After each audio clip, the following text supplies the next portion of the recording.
Title of my talk this afternoon is actually Shaping Your Future with NTU School of Material Science and Engineering. And the gist of the whole presentation is essentially to share with everyone what you can look forward to, as mentioned, when you come on board as a student with us, what sort of curriculum you can look forward to. I'll probably leave that to my colleague, Prof. Tan Lepo, to share a little bit more about the curriculum. But more importantly, I'm going to show you what sort of experience that you can actually look forward to in a school, as well as how we are actually going to prepare you for the future economy or for your jobs in a career. The very first slide I have is to answer a very big question. That is, what is material science and engineering? So I'm not sure whether you have read a book called Stuff Matters. It's actually written by a professor in the US who himself is also a professor in material science and engineering. He's given a very big overview on how different types of materials being used today can actually help to shape human civilization. But I'm going to use 3 different diagrams to explain to you how material science and engineering is going to change human civilization, your future, my future, as well as the future of the next generation. So we have here from left to right, of course, the left, you have the Motorola handphone. In the center, you have Singapore Airlines Airbus A380. And on the extreme right, something that we are very familiar over the past 1 year, the COVID-19 virus. So what has all this got to do with material science and engineering? When we talk about materials, we're talking about different scales of materials, ranging from the nano, you probably heard of the term nanomaterials, all the way to the macro scale. So let me start off with the image on the right, the Motorola handphone. So Motorola first rolled out their handphones in the year approximately 1983. If you do recall, or if you have seen samples of this, probably your parents maybe, these are rather large handphones, as big as your water bottle, weighing even heavier than your water bottle. But if you think about it, if you have your handphone right now with you, it is no longer called a handphone. It is called a smartphone. At the same time, your smartphone is able to fit into your pocket, and your smartphone can do a lot of smart things, right? You can use it as a calculator, you can use it to communicate, you can use it to talk to friends from all over the world. So within a short span of over 20 years, you will have seen that the technology for handphones or smartphones has actually changed dramatically over the last 2 to 3 decades. So why is this so? All of this is made possible because of nanomaterials, because of nanolithography, and all because of the fact that material scientists and engineers like ourselves have been key in changing how different types of materials can be put together to make a handphone even more powerful. If you look at the center, a picture of a Singapore Airlines. So in the year 2016, Singapore Airlines first launched its first flight from Singapore all the way to San Francisco, okay, all within less than 18 hours. Today, we can even fly to almost any part of the world within less than a day or within a single flight. So what is changing in terms of the aviation industry? Of course, right now, we all can't travel because of COVID-19. We are hoping that with the vaccine, we are able to resume travel in a very near future. But what has changed in the aviation industry or the aerospace industry is that even right now, as we are speaking, material scientists are looking at changing different parts of the airplanes. The very first one would be the turbine engine. Why the turbine engine? The reason is because the turbine engine is the heaviest part of the whole airplane. And material scientists are right now looking at changing the turbine engine that is made from a very heavy metal alloy to one that is to be made of plastic, or more accurately, composites. So composites are simply different types of plastics being put together. And if we are able to lighten the weight of the plane, in the future, planes can fly further, faster, and also using less fuel. And right now, we are in the battle against COVID-19. On the extreme right, you see a diagram, or what we call a blown-up cartoon diagram of how a COVID-19 virus looks like. And because of the different spikes that comes out from the particle itself, we call this the coronavirus or crown virus in a sense. So what has material science and engineering got to do with the COVID-19 as well? You may or may not know that material scientists like ourselves, we actually develop nanoparticles not to infect or cause disease, but to treat diseases. So we have also learned from nature, from the fact that if viruses can be used to enter into cells, can we also use nanoparticles functionalize them to give them special properties so that they can even enter into cells, not to kill off normal cells, healthy cells, but rather to kill cancer cells. Okay, so if you look across the whole spectrum from nano to macro, every single thing or every single new invention or innovation or life-changing map in the world right now is made possible because of material science and engineering. And I'm going to share with you some of the things that has happened and will be changing as well. We are right now in Industry 4.0. So starting off in the early 1800s, we have Industry 1.0, where men actually produce, or humans rather, produce machines and a steam engine. And because of steam engine, we were able to make things. And then we progressed on to Industry 2.0, where mass production was made possible because of electricity. And Industry 3.0, somewhere in the 1970s to 80s, is where we have automation. So we have faster production of things. We have mass production. Right now, we are in Industry 4.0. So what it means essentially for us is going to be that the internet or smart technologies, cloud computing, big data, okay, all this will come together and network between human as well as machines. And in Industry 4.0, okay, it is made possible only because of digital technologies, new processes, and more importantly, new materials. So for industries to progress into the future, more advanced materials become indispensable. So innovative materials are indeed the forefront of all industries today. Okay, if you look across the different types of companies in Singapore, across the globe, whatever invention they have, whatever technologies that is new in the market, it all has to start off with materials. And so because of that, we offer a whole broad spectrum of specialization across different types of materials, ranging from defense materials, sports materials, nanomaterials, all the way to polymer electronics and functional materials and composites. If you have read the news recently, there was a Singapore company that was IPO. The name of the company is NanoFilm.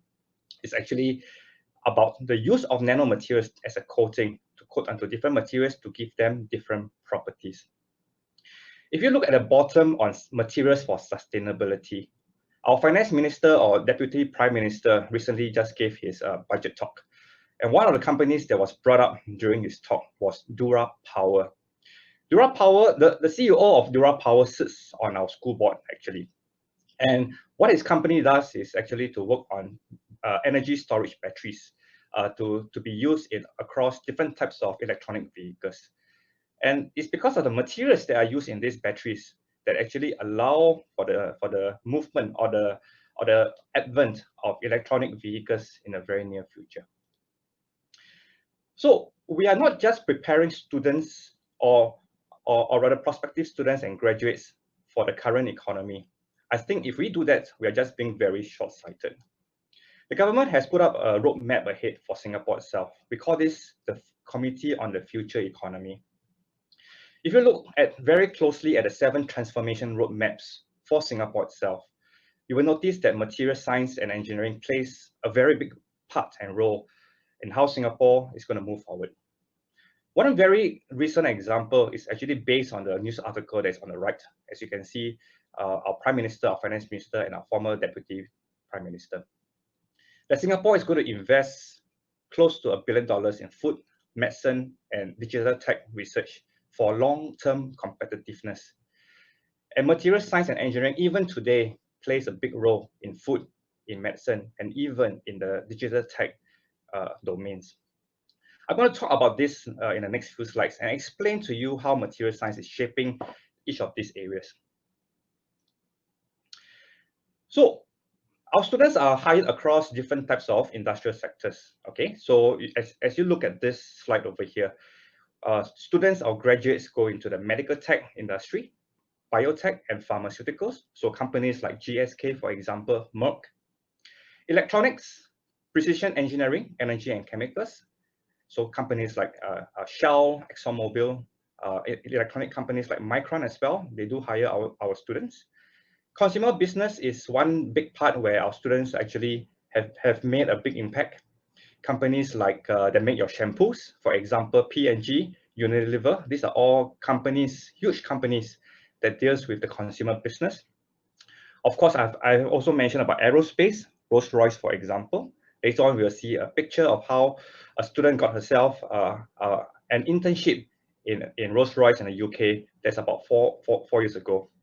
Oil and gas industry, research and education, logistics, supply chain, and urban solutions, and sustainability. I'm going to run through some of this, not in huge detail, but to give you an idea or a flavor on exactly how our students are being trained for each of these industry, okay, based on the kind of research that we have, based on the kind of projects that we also engage with these companies. Let me start off with biomaterials.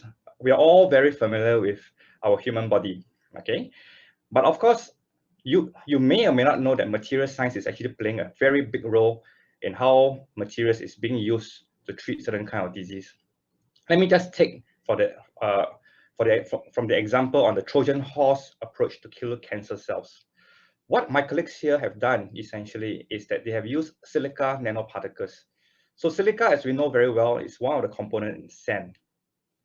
Making sand, or one of the components in sand, silica, into a size that is so small that it's about 1,000 times smaller than the diameter of your hair, coating it with an amino acid, and we can use that to actually kill cancer cells. So this is going to be a huge thing for a simple reason is because today we know well that chemotherapy sometimes do kill some of these cancer patients. Why? Because the drugs that are being used in chemotherapy kill not just the cancer cells, but also all healthy cells. So what we are doing right now is to solve a problem. Instead of using just drugs or targeting drugs towards the tumor, we can actually develop nanoparticles that can track where exactly these cancer sites are, enter into the cells, and cause the cells to self-destruct, or what we call apoptosis. The colleague on the center, Prof. Terry Steele, has recently also came out in the news because of his ability to join rubbers together or polymers together, and not using oxygen, but using ultraviolet light in a wet environment. So what he is trying to solve over here is that how can you join tissues that has been split because of a cut together? So what he's able to do is that he's able to put the glue together, even in a wet environment, pass through electricity or even UV light, and the thing will just join the tissues together. This is going to change how surgeries are going to be done in the future. Because right now, in order to close wounds, you need sutures. But if you're able to use a glue and pass an electricity through, you can actually solve the problem of healing wet tissues. Biomimetic materials is another amazing area that I want to talk about as well. So in the area of biomimetic materials, we want to be able to mimic whatever that nature has millions of years been able to evolve into. Let me just give you one very simple example, the gecko adhesion mechanism. So how the gecko is able, or the house lizard is able to climb up the wall and cross the ceiling is simply because of the very fine hair that it has on the pad of its feet that allows for a very strong van der Waals force because of the number of nano hair that's on the pad of its feet. Think of one product out there right now that uses this same principle. If you look at the top part where it says Novartis, BD, 3M, these are the companies that hire our students. And we know very well that 3M has produced Post-it over the last many years, right? And how do we use the Post-it? The Post-it works on the principle of a low-tech, pressure sensitive adhesive. So if the Post-it, you're able to put it onto your file, write some notes, and then pass it on to your friend by sticking it onto his book. And a friend can pass on the same message using the same Post-it by putting out and sticking it onto his other friend's book. This is made possible because of the ability to mimic whatever that is out there in nature and use the same principles to make new materials. And you may be surprised that the Post-it is actually one of the biggest money churning product of 3M, the humble Post-it. The hydrophobic lotus leaf is another phenomenon that you observe whenever you go to a garden to walk. You'll notice that if you throw water droplets onto the lotus leaf, the water droplets will always roll off. And we use this same principle to make new innovative window panes that are dust-free, which means that they're self-cleaning. So if you were to coat these glass panes with some of these new materials, there is no need for cleaning of these glass panes in the future. Nanomaterials is something that I've talked about right from the very beginning. But how is nanomaterials also being used in the industry? One of the projects that my colleague is working on is with the Singapore Police Force. And we know very well that the fingerprint is one big clue that you need in order for you to be able to apprehend criminals. So when they enter into the crime scene, the first thing they will dust off the fingerprint. And what they use is actually a powder. But today, the powder that we are trying to develop with the Singapore Police Force is very different. Not only are you able to dust off the fingerprints of the criminal, and from the particles that you're able to lift out from the fingerprints, you are even able to tell whether it's the criminal male, female, the race of the criminal, whether the criminal is a smoker, non-smoker, handled drugs, handled explosives. So all this information is going to be critical and crucial for the police to be able to nail down on the criminal himself or herself. Okay, and you start to see how materials can play a very interesting role in not just in today's crime fighting scene, but in a lot of other areas as well. So materials are also used for pharmaceutical applications. Okay, I'm going to just skim through this because I've mentioned a couple of these a while back. But one new area that we are also working on is using materials to treat diabetes. We know very well that the Ministry of Health in the last 3 years has actually declared war against diabetes. And one of the key areas that we are trying to look at is how can we transplant islet cells from healthy donors and put them into the eye of diabetic patients, release drugs so that these cells can continue to produce insulin without the immune system destroying them. Okay. Let me move on.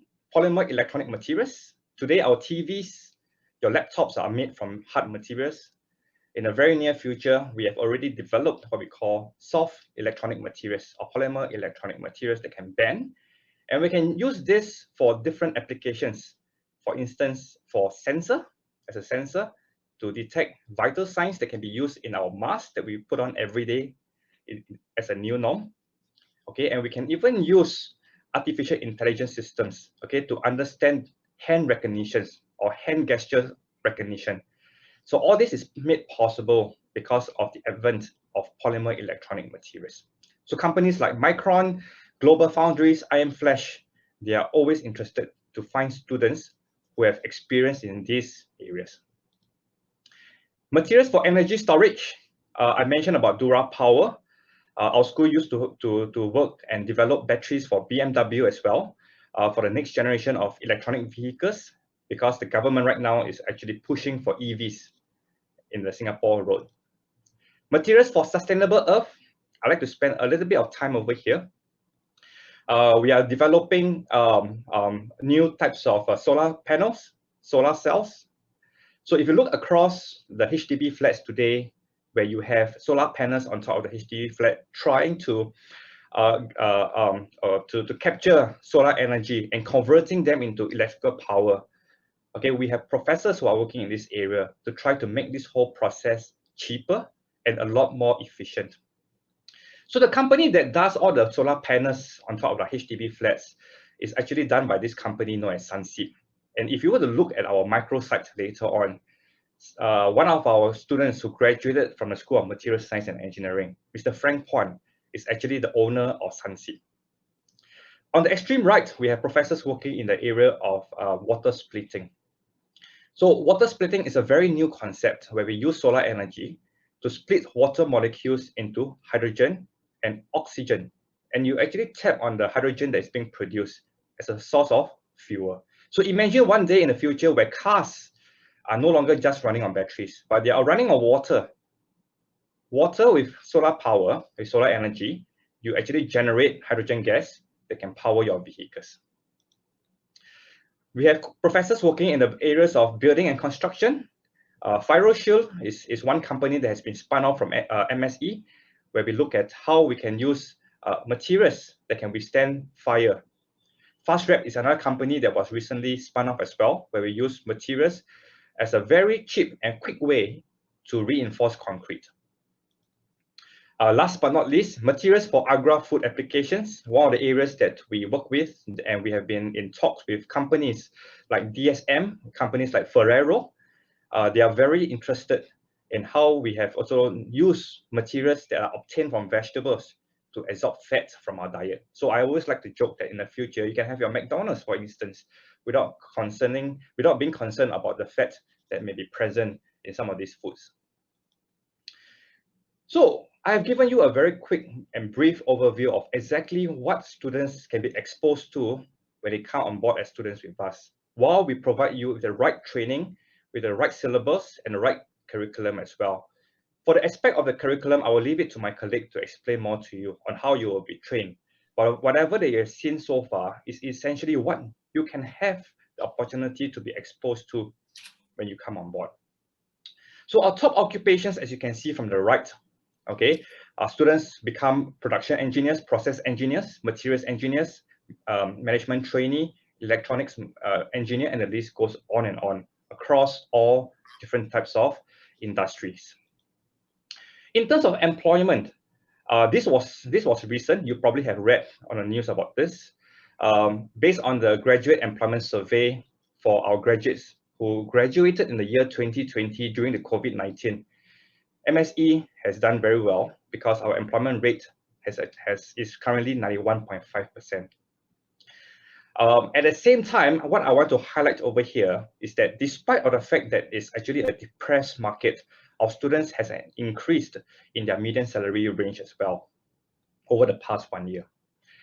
And despite the fact that they are all hired under the COVID-19 pandemic, close to 70% of our students actually land themselves a job even before graduating. And I think this is a number that is very telling, and it shows the demand for materials engineers across different types of industry. What I'm going to do right now is to just breeze through some of the programs that we offer in case you do not know, and leave more time for my colleague to share more about the curriculum. But you will have known by now, the MSE, the School of Materials Science and Engineering, offers the Bachelor of Engineering, Materials Engineering, and four different second majors. We have second majors in medical biology, pharmaceutical engineering, business, and the latest is actually a second major in entrepreneurship. Some students are also game for going for the double degree in materials engineering, as well as a bachelor of social science in economics. Okay, so there are also other minor programs available. My colleague will touch on that. And we have recently rolled out a new specialization as well. Artificial intelligence is a buzzword right now, and we are going to roll out for the coming new academic year a new specialization, materials and artificial intelligence. So if you study chemistry, whether you study physics, chemistry, or biology, okay, all these basic sciences would have an important role in material science. So this is just a very quick overview and map of how chemistry, bio as well, and even physics, okay, students in these areas will be able to apply this knowledge into material science and therefore develop innovative ideas and be able to help industries improve on their money-making business.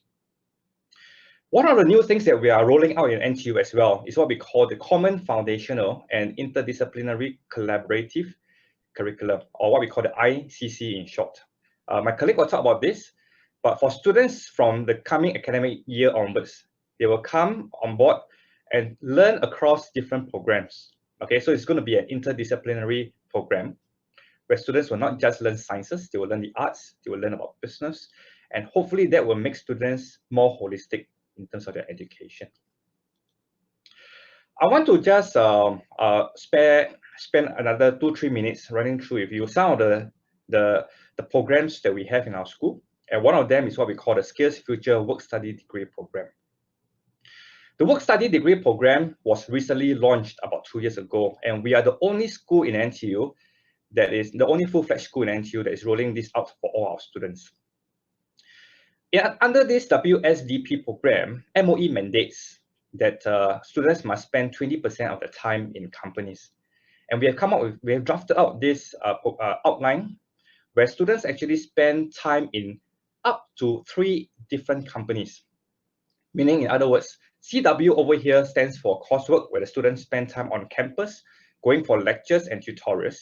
And then in between semester, the student have the opportunity to work in different types of across different companies. So the student may choose to work in, for instance, a company that is pharmaceutical related or electronics related, and then end off with 3M, for instance. So below are a list of companies where our students have spent meaningful time for their internship under this WSDP. The whole idea of this WSDP is really to prepare our students for the industry. The reason is because the more time they spend with companies, the more time they get to see the real world, the more time they get to appreciate how materials can actually play a huge, important role in a lot of these companies and products out there. Okay, and how materials engineers like yourself in the very near future is going to make a huge difference to Singapore's industrial landscape. So this program is only offered to year 1 students. So if you are going to come in as a year 2 direct student and you are interested in the WSDP program, I would strongly encourage you to consider coming to MSE as a year 1 student. Why is this not offered? Why is this currently not offered to a direct year 2 student? It's simply because of the rigor involved. For a year 2 student, you have to take quite a number of subjects in 3 years, and yet you have to spend time in the company. We think that that's probably not quite viable. So if you are really interested in this, do consider coming on as a year 1 student. To end off, I'd like to say that on top and above that, we have a lot of other programs currently in MSE. We have the professional internship. This is the diagram. One of my FYP students, final year student, who actually found herself, who landed herself a job in Rolls-Royce in the UK. In MSE, we have what we call the Graphene program, the undergraduate program for holistic education experience, where we train students to be leaders and to provide them with vital skills in terms of public speaking, in terms of interview. We also have global exposure programs, where students do spend time abroad, either by clearing credits, doing an overseas internship, or even going for a cultural exchange. The whole idea behind this is that we want our students to be exposed to the global world. We have a very strong alumni network. Do check out our microsites. You get to see some of them. Career management as well. And we also provide students with opportunity. We fund some of these students under the annual Ian Ferguson Innovation Challenge. So students who have got brilliant ideas, we do give them some seed funding for them to translate their ideas into a prototype. So materials for today's industry and the future economy. You get to see how materials is playing a huge role across different industries. And I just want to reiterate that ultimately it's just not just for today's industry. You are going to graduate 4 years later, 6 years later. We want to also prepare you for the future economy. Okay. Some parents have been asking us, what is our ranking? I think in Singapore, we are a little bit brand conscious as well. So I think there's no harm sharing about this. In terms of the US News Best Global Universities ranking, we have been ranked number 1 for the past 3 years. 4 years ago, we were just 1 spot behind MIT. Last 3 years, we have leapfrogged MIT to be number 1. In terms of QS ranking, we are ranked 3rd. So across the College of Engineering, across the different engineering schools in the whole of Singapore, we are probably ranked the highest for both the US ranking and the QS ranking. Do feel free to download the undergraduate brochure. If you miss this QR code, you can still go down to our microsite to download this.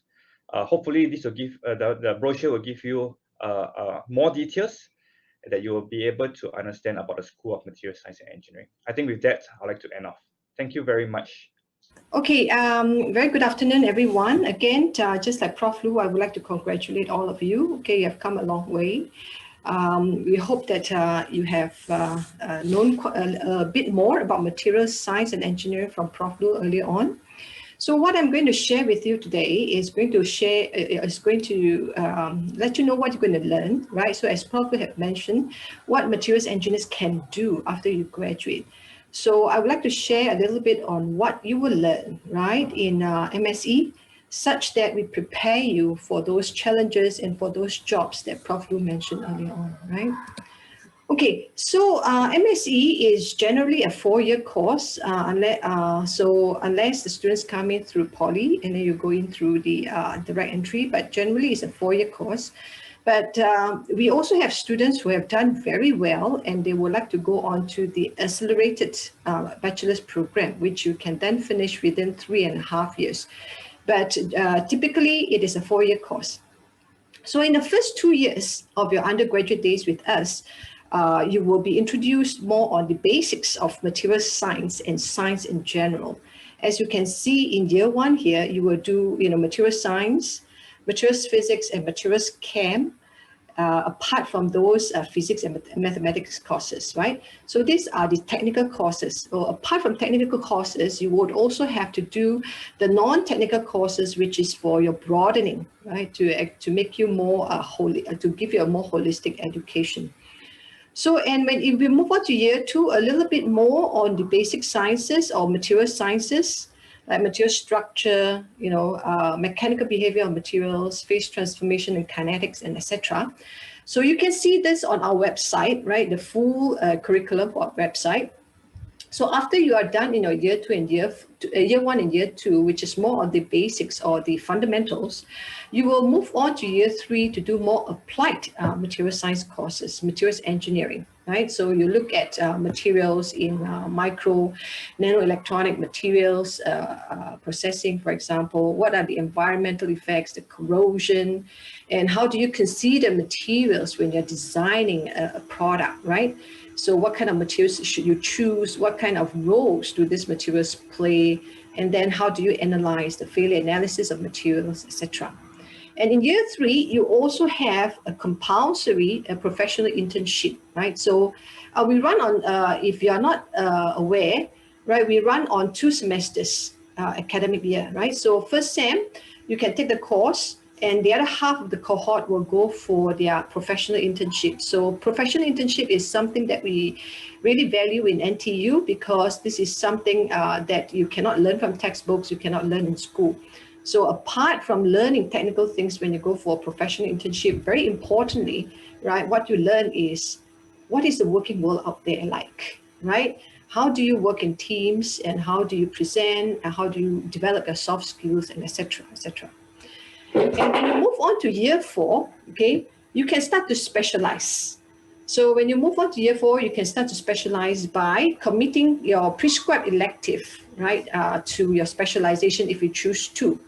So in year 4, okay, apart from doing the prescribed electives, which can contribute to your specialization, you also have to do your final year project. So it is a year-long project.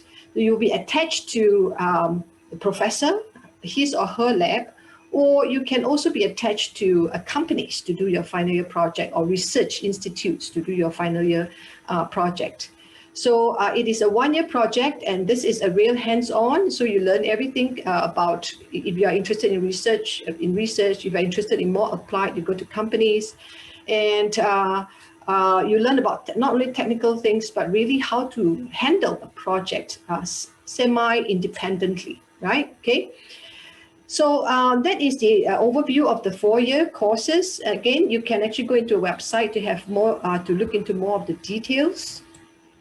Now, Prof. Lu mentioned about the Common Foundational Education, the CFICC, that NTU is rolling out in August this year. When you come in for the girls, for the boys, 2 years later. Now, the whole purpose of this Common Foundational is actually to create the environment for our students, right, to learn beyond, okay, your specialization.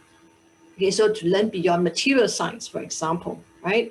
So there will be different courses, that will be focusing on the left side, your transferable skills. And the third, on the right side is more towards global challenges to keep you updated on what's happening in the world right now, what kind of challenges that we are facing, because you are going to be the future engineers who are going to solve these problems, right?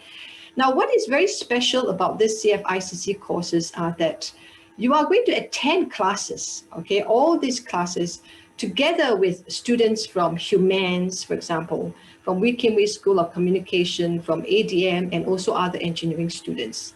So the whole purpose is to put people from different disciplines together and see how can you all communicate, right, at a so-called different frequency, and then come to consensus, come to agree, or even to disagree, to agree to disagree, right? So this is a real sort of a teamwork where you will learn, right? Not just about the transferable skills, about the challenges, but also very importantly, how to communicate across disciplines, right? So this is something that's very special for NTU, and all NTU students from this next academic year onwards will have to do these courses, and they will have to do it in a multidisciplinary settings from other schools. So we are very excited to roll out this such courses, and because we believe this is something that our students must learn and should learn before they step into the working world, right? Okay, I would like to touch a bit on the specialization areas.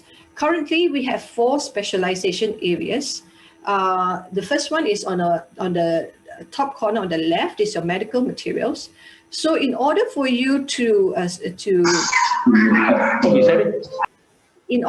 be qualified for a specialization, you would need to fulfill 15 academic units. We call that AUs, right? So each module typically is 3 AUs. So if it's 15, you have to complete 5 modules, right? 3 modules at least 3 modules in this specialization area, and you can use the other 2 modules to cover using your core, okay? So for medical materials, for example, these are the courses that you can take. This is industrial materials. And the third one is nanoscience and nanotechnology. And the last one is on innovation and intellectual property. Right, if you do come to material science and engineering, you will realize that our school is actually quite big on innovation and IP creation, right? It's because materials is actually the bottleneck of a lot of technology out there, right? If you want to make supercomputers, you want to make smaller and smaller electronic devices. Now the bottleneck is really, do we have the suitable material? Do we have a good enough material, right? So therefore, there is a lot of challenges, a lot of bottlenecks.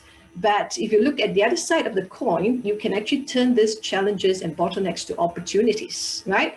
So therefore, we reckon that, okay, it is apt for us to actually have this specialization, so to provide our students with the basic knowledge of intellectual property in material science and engineering.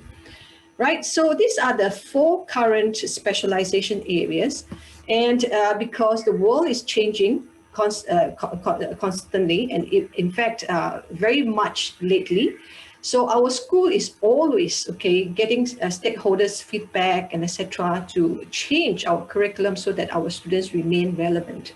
So therefore, for the new up-and-coming specialization, it is on materials and artificial intelligence. Right, so the reason we came out with this specialization is because we have inquiries from the industry. So the industries come to us and ask us, do you have students, in materials that could use artificial intelligence or machine learning to look at failure analysis, for example, right? Because right now failure analysis is very manual. So can you speed up? Can you do machine learning, etc.? So then we think that, it's good that we should prepare our students, especially those students who are very interested in computing or modeling related stuff, because we also understand this may not be everyone's cup of tea. So if this is your cup of tea and you also like materials, you want to marry this too, you are, welcome to take this new specialization.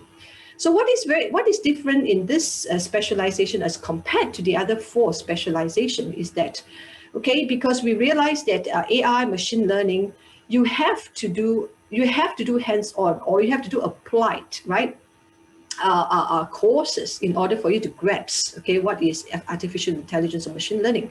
So therefore, we mandate that the final year project for students who want to specialize in this area, you have to do a final year project in this field. Okay, so that means you cannot do your final year project in just materials engineering, but it has to be related to materials and machine learning, for example. So we have final projects, we have professors who are in this area of materials and machine learning, for example, and we also have a lot of collaboration with research institutes, right, or companies in this area. So students can be attached there for the final year project, or they can do the final project in MSE, right? So this is the new specialization. And also, yeah, maybe the engineering solutions by design thinking is also a new course that we just rolled out last year, because we realized that we think that design thinking is a very good way to actually sort of structure the flow, the thought, thought process of engineers, right?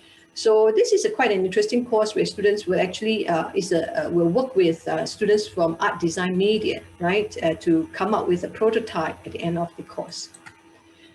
Now, okay, so Prof. Lu touched on this earlier on. Okay, so apart from the single degree that we are offering right now and with your specializations in your final year, now if you do not want to specialize, it's also fine. Okay, you can also graduate without any specialization. You're just a material scientist, right? But you are sort of, you take your MPEs or prescribed electives from different baskets of courses. Now, apart from specialization or single degree, Prof. Lu has also mentioned there are also special programs. The one right on top is your work study degree program. Prof. Lu has touched on that. And these are the second majors programs, the red color one. The double degree is the yellow one. And then you can also, if you are enrolled in CN Young, the scholars program, for example, the CN Young or the REP, you can also be a because in this CN Young program or the REP, you need to have a major, right? So you can also major in material science.